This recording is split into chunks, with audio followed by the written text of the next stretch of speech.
औसा तालुक्यात महाराष्ट्र सीलिंग कायद्याअंतर्गत सरकारकडे असलेल्या जमीन सर्वे नंबर 68/4 मध्ये वारसा फेरफाराचा गंभीर गैरव्यवहार समोर आला आहे. चुकीचा फेर क्रमांक 3075 असून सरकारी जमीन हडप करण्याचा प्रयत्न केल्याचा गंभीर आरोप समोर आला आहे. औसा तालुक्यातील बुधडा गावातील माजी सैनिक चंदर महादास चलवाड यांना महाराष्ट्र सीलिंग कायद्यानुसार सर्वे नंबर 64/4 ही जमीन सरकार मार्फत मिळाली होती.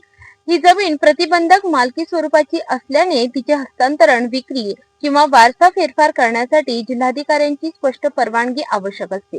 14 ऑक्टोबर 1997 रोजी या जमिनीत फेर क्रमांक 3075 नोंदवून वारसा फेरफार करण्यात आल्याचा दस्तावेज समोर आलाय.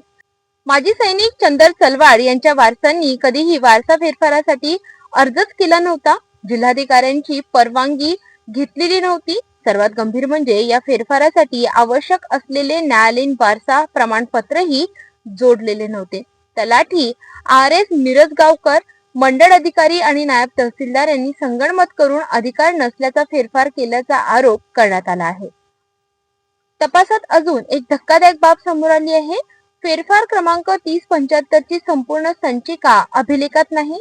तलाठ्यांनीही मान्य केले की हा फेर कोणत्या फाईलवरून केला, कोणत्या अर्जावरून केला याची कोणतीही नोंद उपलब्ध नाही.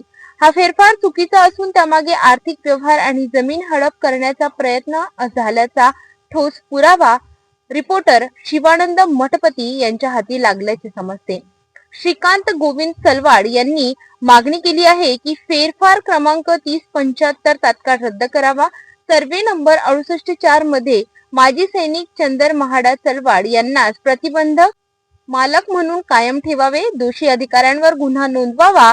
हे प्रकरण केवळ एका जमिनीचे नाही, हे आहे सरकारी नोंदी, विश्वास आणि प्रशासकीय पारदर्शकतेवर उठलेले मोठे प्रश्नचिन्ह. या प्रकरणाचा पुढील तपास कोणत्या दिशेने जातो हे पाहणे महत्त्वाचे ठरणार आहे.